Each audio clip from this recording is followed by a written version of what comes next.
मैं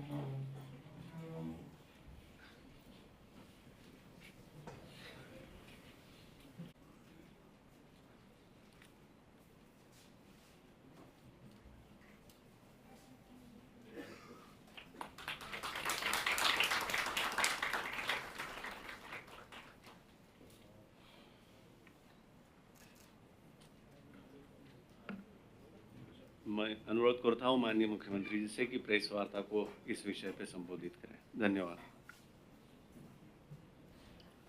thank you. सबसे पहले आज की इस प्रेस कॉन्फ्रेंस में मैं सभी पत्रकार एवं छायाकार मित्रों का हार्दिक स्वागत करता हूं। आज का दिन बड़ा पवित्र दिन है। आज भगवान श्री कृष्ण जी का जन्म हुआ। जन्माष्टमी के पर्व पर भगवान श्री कृष्ण के जन्म को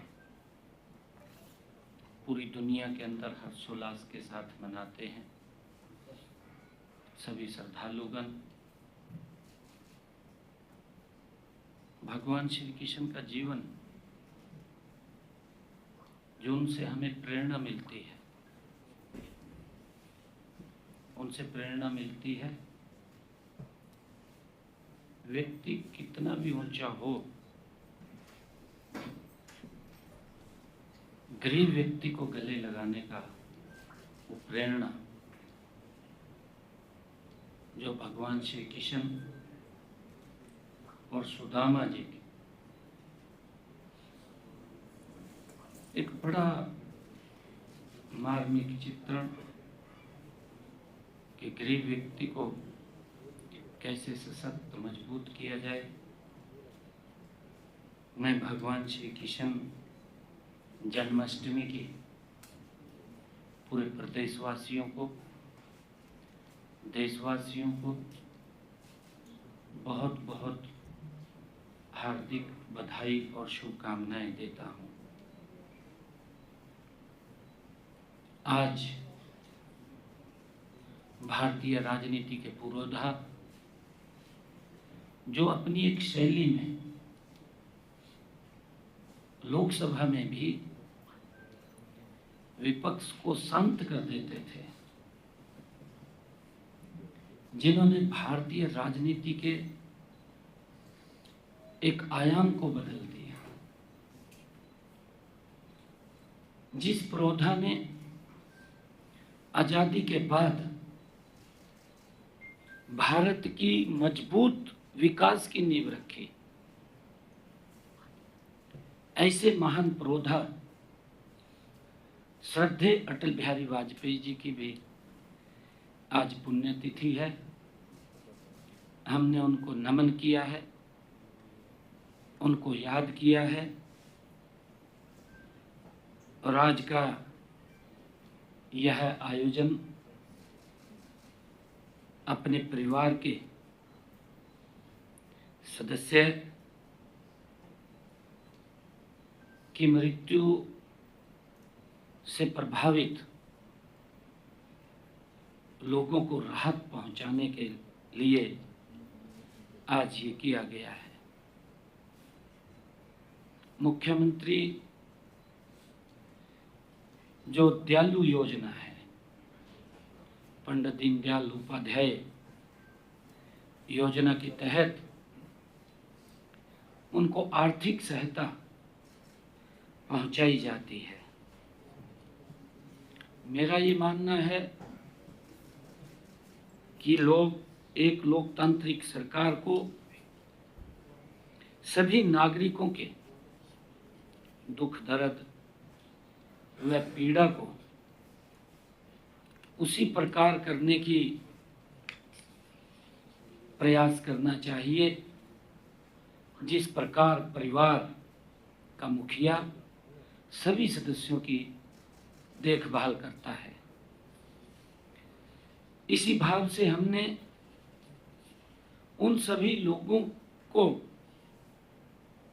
आर्थिक मदद करने के लिए योजनाएं चलाई हुई हैं, जो किसी प्राकृतिक आपदा, बीमारी इत्यादि के कारण लोग जो प्रभावित हो जाते हैं, परिवार प्रभावित हो जाता है, ऐसी ही योजना दीनदयाल उपाध्याय अंत्योदय परिवार सुरक्षा योजना हरियाणा सरकार ने चलाई हुई है। इस दयालु योजना भी कहा जाता है क्योंकि शॉर्ट नाम में इसको दयालु योजना का नाम दिया गया है। आज इसके तहत 2020 परिवारों के खाते में 76 करोड़ रुपए की आर्थिक सहायता आज भेजी है। जो परिवार का मुखिया अगर चला जाता है, परिवार का कोई सदस्य चला जाता है, परिवार के ऊपर एक दुखों का पहाड़ टूट जाता है, तो सरकार उसकी सहायता के लिए तवित्रित आगे हाथ बढ़ा करके उसको एक संबल देने का काम करती है। और उसी के तहत आज प्रदेश के अलग अलग परिवारों में जो ये दुख भरी घटनाएं हुई हैं, उन परिवारों के खाते में 76 करोड़ रुपए की राशि आज पहुंचा रहे हैं। मुझे आज से पहले इस योजना में 36,651 परिवारों को 1,380 करोड़ रुपए की आर्थिक सहायता ये पहुंचाई गई है। जब से ये योजना 1 अप्रैल 2023 से इसका शुभारंभ किया है। पिछले दिनों मैंने इस योजना के तहत लगभग 118 करोड़ रुपया वो भेजने का काम किया था। आज जैसा मैंने बताया भी है कि 76 करोड़ रुपया आज भेजा गया है। इसके तहत 1,80,000 रुपये तक वार्षिक आय वाले परिवार के सदस्य की अगर मृत्यु होने पर या दिव्यांग होने पर उसको 5 लाख रुपए तक की आर्थिक सहायता दी जाती है। आज आपके माध्यम से सभी हमारे पत्रकार एवं छायाकार यहाँ बैठे हैं। आप सब के माध्यम से मैं प्रदेशवासियों को एक महत्वपूर्ण जानकारी भी देना चाहता हूँ। वह यह है कि कल 17 अगस्त को, जैसा मैंने आप सबको बताया भी है, कि देश के यशस्वी प्रधानमंत्री रहे और जिन्होंने राजनीति के मायनों को बदला है, लंबे समय तक चाहे विपक्ष में रहे हैं, विपक्ष में रहते हुए भी राजनीति की शालीनता को बना करके रखना,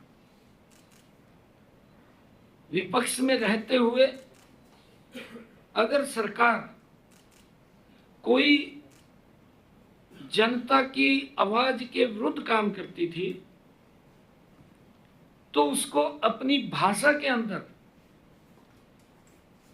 सरकार को सचेत करना, एक ऐसा व्यक्तित्व जो इस भारत की राजनीति में एक केंद्र बिंदु रहा।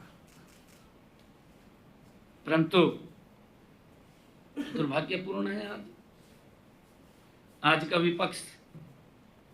मैं कहना चाहूंगा कांग्रेस के लोगों को भी कि अटल बिहारी वाजपेयी जी की जीवनी को पढ़ें और उसकी जीवनी को समझें। बहुत सारे बड़े नेताओं के साथ कांग्रेस के अटल बिहारी वाजपेयी जी ने उस लोकसभा में काम किया है। उन्होंने उनके आचरण को देखा है, उन्होंने उसके व्यवहार को देखा है, किस तरीके से विपक्ष की आवाज बनकर के वो बात को रखते थे। आज कांग्रेस को उनसे सीखना चाहिए, अटल बिहारी वाजपेयी जी से सीखना चाहिए।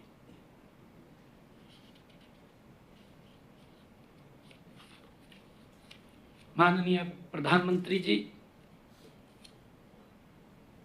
कल दिल्ली में देश के यशस्वी प्रधानमंत्री नरेंद्र मोदी जी कल दिल्ली में हरियाणा प्रदेश को भी 2 बड़ी परियोजनाओं की सौगात देने के लिए वो दिल्ली से देंगे। मैं भी वहां उपस्थित रहूंगा। माननीय प्रधानमंत्री जी दिल्ली के रोहिणी से लगभग दिल्ली एनसीआर को, हरियाणा को और दिल्ली को 11,000 करोड़ रुपए की लागत की 6 सड़क परियोजनाओं का उद्घाटन करेंगे। पिछले 11 वर्षों में भारत मां के लाल नरेंद्र मोदी जी ने बिना थके, बिना रुके देश को गति से बदलने का काम किया है। आदरणीय मोदी जी ने देश का सम्मान दुनिया के अंदर अग्रणी स्थान के ऊपर लेकर के आए हैं। अगर हम देखें इन्हीं 11 वर्षों में नरेंद्र मोदी जी भारत को दुनिया की 4 आर्थिक स्थिति के अंदर मजबूत आर्थिक स्थिति के रूप में भारत को ला करके खड़ा कर देते हैं 11 वर्षों में। देश के चाहे इंफ्रास्ट्रक्चर की बात हो, देश के अन्य विकास की बात हो, देश के आम जन के जीवन को सरल करने की बात हो, देश के गरीब तक योजनाबद्ध तरीके से लाभ पहुंचाने की बात हो, या देश के गरीब व्यक्ति को गरीबी से बाहर निकालने की बात हो, मोदी जी आज भगवान श्री कृष्ण का जन्मदिन है, जन्माष्टमी का पर्व है। मैंने कहा है कि भगवान श्री कृष्ण के जीवन से हमें प्रेरणा मिलती है, किस प्रकार से जमीन से गरीब व्यक्ति को उठा करके अपनी छाती का लगाने का काम करते थे। आदरणीय नरेंद्र मोदी जी पिछले 11 वर्षों में गरीब व्यक्ति को धरातल से उठा करके आजादी के बाद अपनी छाती का लगाने का काम नरेंद्र मोदी जी कर रहे हैं, उनको सशक्त मजबूत कर रहे हैं। ये प्रेरणा हमारे महापुरुषों से मिलती और उनके दिखाए हुए मार्ग के ऊपर ये सरकारें चल रही हैं। मुझे खुशी है कि इनमें से 2 परियोजनाएं वो हरियाणा को जोड़ रही हैं। इनमें अर्बन एक्सटेंशन रोड 2 परियोजना के अंतर्गत सोनीपत और बहादुरगढ़ के लिए 2 नए 4 लेन संपर्क मार्ग का निर्माण शामिल है। इन पर लगभग 2,000 करोड़ रुपए की लागत आएगी। इनमें एनसीआर क्षेत्र को ट्रैफिक जाम लंबे समय से हम देखते थे, क्योंकि मैं भी, आप सबको भी मालूम है, मुझे भी मालूम है, 2014 से पहले अगर किसी व्यक्ति को दिल्ली जाना होता था तो 10 बार सोचता था, जाऊं ना जाऊं, जाऊं या ना जाऊं, जाम में फंसा रहूंगा। 4-4 घंटे, 5-5 घंटे जाम में फंसे रहते थे। आदरणीय मोदी जी ने हर व्यक्ति के जीवन को सरल किया है। जो जाम और कनेक्टिविटी की चुनौतियों से अब और मुक्ति मिलेगी। ये परियोजनाएं इस क्षेत्र में विश्व स्तरीय बुनियादी ढांचे के निर्माण की हमारी डबल इंजन की सरकार की प्रतिबद्धता है। ये उसका प्रतीक है। पैकेज 4 में 1490 करोड़ रुपए की लागत से बना 29.6 किलोमीटर लंबा मार्ग सोनीपत को सीधी कनेक्टिविटी प्रदान करेगा। यह अब NH-44 के भारी ट्रैफिक और जाम से भी मुक्ति दिलाएगा। यह बुआना औद्योगिक क्षेत्र को सीधे NH-35, NH-352 ए यानी कि जींद गोहाना मार्ग से जोड़कर जो हमारे व्यापारी भाई हैं और जो उद्योग को नई गति प्रदान ये करेगा।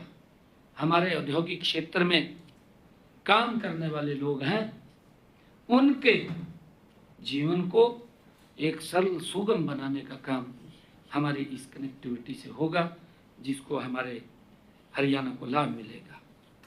और पैकेज 5 में 487 करोड़ रुपए की लागत से बनने वाला 7.3 किलोमीटर का मार्ग दिल्ली के दिचाऊ कलां को सीधे बहादुरगढ़ और KMP एक्सप्रेसवे से जोड़ेगा। क्योंकि ये कनेक्टिविटी दिल्ली के लोगों के जीवन को तो नरेंद्र मोदी जी सरल कर रहे हैं, परंतु देश और दुनिया के लोगों के जीवन को भी सरल और सुगम करने का काम देश के यशस्वी प्रधानमंत्री परमादरणीय नरेंद्र मोदी जी कर रहे हैं। इनमें बहादुरगढ़ KMP एक्सप्रेस वे तक आसानी से पहुंचा जा सकेगा। मैं देश के यशस्वी प्रधानमंत्री परमादरणीय नरेंद्र मोदी जी का आभारी हूं कि उन्होंने बड़ी बड़ी परियोजनाओं की स्वीकृति देते हुए हरियाणा का विशेष ध्यान रखा है। क्योंकि मोदी जी हरियाणा से बड़ा प्रेम करते हैं, यहाँ के लोगों से प्यार करते हैं। लंबे समय तक हरियाणा में आदरणीय मोदी जी रहे हैं। मैं हरियाणा के 2,80,00,000 लोगों की तरफ से आदरणीय प्रधानमंत्री का सहृदय धन्यवाद करता हूं कि वो हर परियोजना में हरियाणा को कहीं ना कहीं स्थान देते हैं। मैं उन सभी परिवारों के प्रति हार्दिक संवेदना प्रकट करता हूं जिन्होंने अपना सदस्य खोया है। मैं जन्माष्टमी के इस पावन पर्व पर भगवान श्री कृष्ण जी से प्रार्थना करता हूं कि वे इन परिवारों को, जिन परिवारों के पास आज आर्थिक सहायता पहुंचाई है, क्योंकि उन्होंने कहीं ना कहीं अपने परिवार के एक सम्मानित सदस्य को खोया है, मैं भगवान श्री कृष्ण जी से प्रार्थना करता हूं कि इन परिवारों को यह दुख सहन करने की शक्ति प्रदान करे। धन्यवाद। जय हिंद।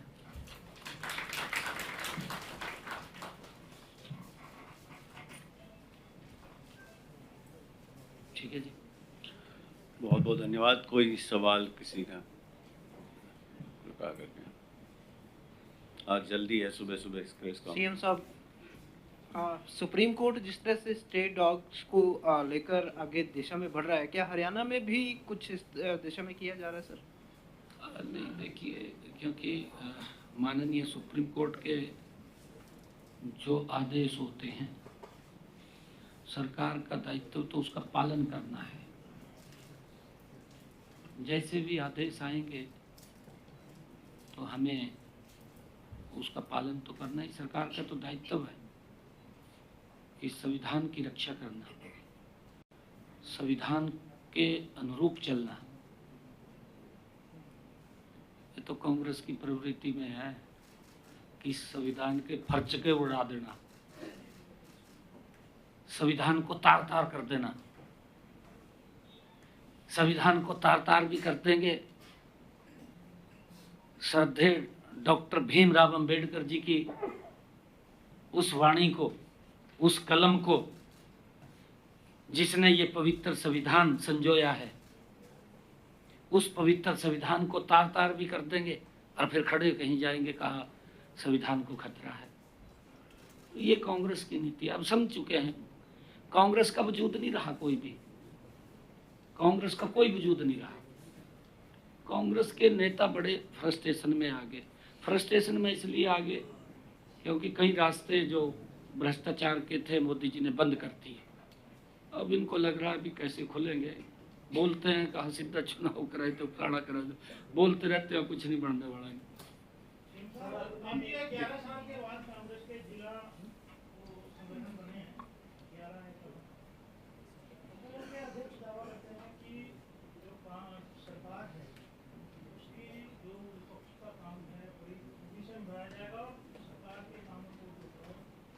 बिल्कुल तो बढ़ना चाहिए। हमने 11 साल बाद आंख तो खुली है, बढ़ना चाहिए। Sir Ayushman card, Ayushman card मैं ये कहना चाहता हूँ, शालीनता होनी चाहिए। लोग भी तो देखते हैं ना, लोग देखते हैं। अरे मुद्दा तो कोई है नहीं, लोकसभा तो हम चलन नहीं दे रहे, ये शालीनता नहीं है। अरे कोई बात तो हो। कांग्रेस दुर्भाग्यपूर्ण है कि हमारी पवित्र आर्मी जो हमारी रक्षा सुरक्षा के लिए खड़े हैं, उन्हीं के ऊपर क्वेश्चन मार्क कर रहे हैं। अरे भले आदमी, थानू जो नींद है रिया वो उन्हीं के कारण तो नींद है रिया। क्या हालात थे 2014 से पहले देश के अंदर? ये हालात थे, कोई नहीं भूल कि बसा के अंदर भी ये लिखा रह गया था, सीट के ऊपर जब बैठे गए थे। मैं तो देखा, मैं बस मजा करूं था, ये लिखा रह गया था, कहा अपनी सीट के नीचे, आगे पीछे, ऊपर भी कहा देख ले, कोई लावारिस बैग तो नहीं पड़ा। आज भी मैं समझ आऊंगा 11 साल के बाद कोई शब्द नहीं दिखाई देता लिखे। ये सुरक्षित भारत अगर किसी ने दिया तो नरेंद्र मोदी जी ने दिया है। इनके समय के अंदर तो अगर घर से कोई व्यक्ति निकल जाता था, पूरा परिवार भय में रहता था, पता नहीं क्या होगा क्या नहीं होगा।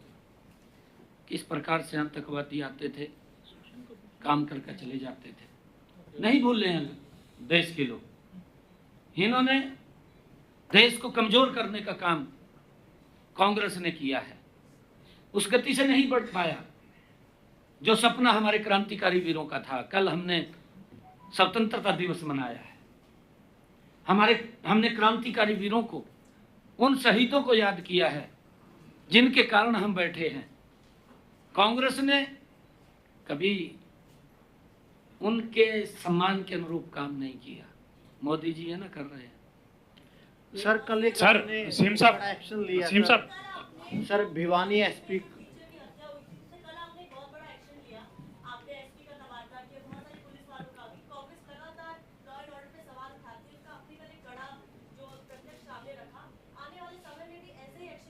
नहीं, मैं शुरू से बोल रहा हूँ ना, मैं ये शुरू से बोल रहा हूँ, लॉ एंड ऑर्डर को लेकर के कोई समझौता नहीं है, क्योंकि प्रदेश के लोगों को सुरक्षित माहौल देना ये हमारी सरकार का दायित्व है ना जी। हम किस लिए बैठे हैं? किसी को भी लॉ एंड ऑर्डर को खराब करना कोई अधिकार नहीं है। अरे सब आराम से रहें। मैं तो ये बोलता हूँ, मैं आने वाले समय के अंदर और कड़े निर्णय लेने वाला हूँ। जो लोग लॉ एंड ऑर्डर को खराब करते हैं, मैं कहा है कि बुलडोजर भी चलेंगे, मकान तक गिरवा करके उनको मिट्टी में मिलवा देंगे अगर किसी को इस प्रकार की दिक्कत कहीं खड़ी हुई तो। हम पूरा ध्यान रख रहे हैं, कोई मतलब नहीं है किसी प्रकार का जी। कैसे एक गरीब व्यक्ति, मैंने कहा आज भगवान श्री कृष्ण जी का जन्मदिन है, भगवान श्री कृष्ण जी गरीब व्यक्ति को धरती से उठा करके अपनी छाती का लगाते थे। नरेंद्र मोदी जी गरीब व्यक्ति को धरातल से उठा करके छाती पे लगा रहे हैं। क्या मतलब है? कोई व्यक्ति कितना बड़ा व्यक्ति हो, कितना बड़ा व्यक्ति हो, अगर कानून के अनुरूप गलत काम करेगा नहीं बचेगा। ये स्पष्ट संकेत है, स्पष्ट संकेत। सीएम साहब एक आखिरी क्वेश्चन। सीएम साहब, आयुष्मान कार्ड योजना को लेकर प्रदेश में क्या स्टेटस है सर? क्योंकि प्राइवेट अस्पताल इस प्रकार की हमने आयुष्मान को लेकर के पैसा जारी सारा हो गया है जी, और सारी बातचीत भी हो गई है, और जल्दी ही मैं आज आपको एक और जानकारी दे रहा हूँ। जल्दी ही हरियाणा प्रदेश के अंदर, मैंने ये विधानसभा के अंदर बजट के अंदर भी बोला था कि हम डिस्ट्रिक्ट लेवल के ऊपर एक ऐसा हॉस्पिटल खड़ा होगा हमारा डिस्ट्रिक्ट का, जिसके अंदर जो डिस्ट्रिक्ट में, जिला में जो मेडिकल सुविधाएं मिलती हैं, या सबसे अच्छा जो प्राइवेट हॉस्पिटल होता है जिसके अंदर लोग अपना इलाज कराने के लिए जाते हैं, वो सुविधाएं हमारे जिला अस्पताल के अंदर सारी मिलेंगी। उसके लिए हम काम कर रहे हैं। जल्दी मैं लगभग 10 हॉस्पिटल को उनका उद्घाटन करने वाला हूँ, जो हमारे सिविल हॉस्पिटल चल रहे हैं। उनमें काम चल रहा है कि लोगों को कहीं भी इधर उधर नहीं जाना पड़ेगा। हमारे सरकारी हॉस्पिटल में सारी सुविधाएं मिलेंगी, हम वो खड़ी कर रहे हैं, कोई दिक्कत नहीं है। आपने ये कहा कि जो कानून चलेगा उसके बुलडोजर चलेगा, क्या ये नशा तस्करों के ऊपर? हाँ, उनके ऊपर भी चल रहा है। ये बड़ी गंभीर, हम उसको गंभीरता से ले रहा हूं। मैं हर जो नशे के अंदर भी लोग संलिप्त हैं, क्योंकि हमारी पिछले दिनों हम जन जागरण अभियान चलाए। अब भी मैं हर महीने कहीं ना कहीं मैराथन, कहीं कोई ना कोई कार्यक्रम ऑर्गेनाइज करता हूं। मैं युवाओं को जागरूक करता रहता हूं। युवा उसके अंदर स्पोर्ट में भी आ रहे हैं। हमने लोगों को कहा है कि हमने एक माइनस पोर्टल भी बना रखा है। देखिए, जब तक हरियाणा प्रदेश के लोग खड़े नहीं होंगे, मैं उनके साथ खड़ा हूं ना। अगर कोई नशे के अंदर संलिप्त है, या नशा गांव के अंदर या मोहल्ले के अंदर, वार्ड के अंदर पहुंचाने का काम कर रहा है, आप उसकी शिकायत करिए, कार्रवाई कड़ी होगी, कोई चिंता नहीं किसी प्रकार की। बिल्कुल ऐसे व्यक्तियों को हमने कहा जो नशा फैलाने का काम कर रहे हैं, हमारी युवा पीढ़ी को खराब कर रहे हैं। अरे हमारे हरियाणा के युवा तो हैं, इतने मेडल लेकर के आ रहे हैं, अगर वो नशे में फंस जाए तो कैसे मेडल आएंगे? हम किस प्रकार से हरियाणा के युवाओं ने देश के अंदर, पूरी दुनिया में हरियाणा का नाम ऊंचा किया है। हमें गर्व है उन बच्चों के ऊपर। हमारे बच्चे आज कितने क्वालिफाई कर रहे हैं आपके सामने, बिना पर्ची, बिना खर्ची के। यूपीएससी का पेपर हो, कोई भी पेपर हो, हमारे हरियाणा के उसमें आगे आते हैं।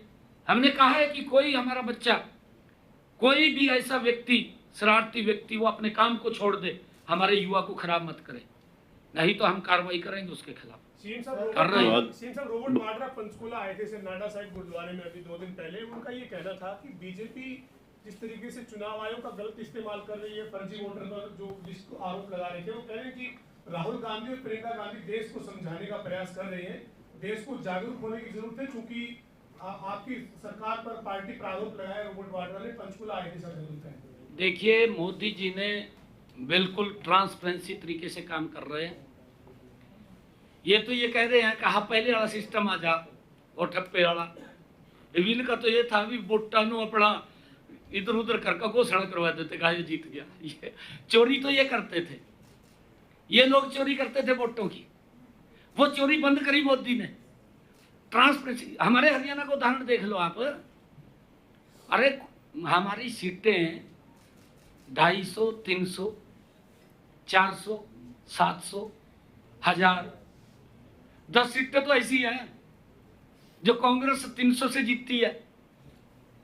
अगर कहीं गड़बड़ होती तो कांग्रेस कहाँ दौरा लगती 300 वाले में।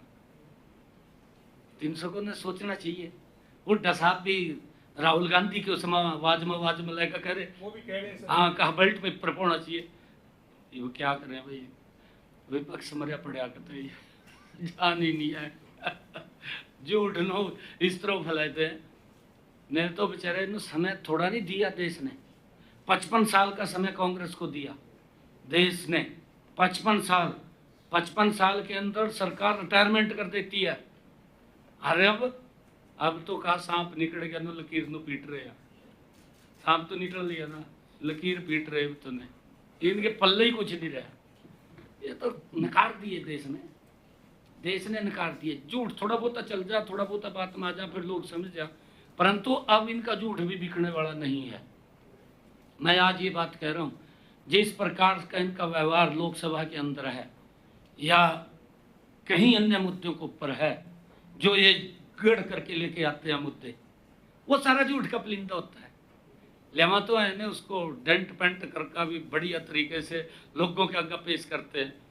लोग समझ जान, ये जब एक बार तो चकाचौंध होती है कोई मुद्दा, ये पेंट करका डेंटिंग पेंटिंग करका उसनु पुरानी उसनु आगे रखेंगे तो लोग कहेंगे नवी है। तो परंतु जो खोल कर देखा भी है तो वही है पुराने वाला जो पैसा तो सिस्टम ये खत्म हो पड़े न पा दिया कुछ भी। धन्यवाद धन्यवाद धन्यवाद धन्यवाद धन्यवाद सर। तमाम मुद्दे उठाने की सरकार की कैसी तैयारी है? विधायक दल की बैठक कब बुलाई जाए, इस तरीके से आप लोगों की तैयारी बिल कौन से रहेंगे इस बार? नहीं, हमारी पूर्ण तैयारी है और वो बताएंगे ना आपको क्या क्या बिल आएंगे, आपको बिल्कुल ब्रीफ करेंगे उसका। हमारी पूर्ण तैयारी है, सरकार गति से काम कर रही है। आदरणीय मोदी जी के नेतृत्व में नॉन स्टॉप काम कर रही है।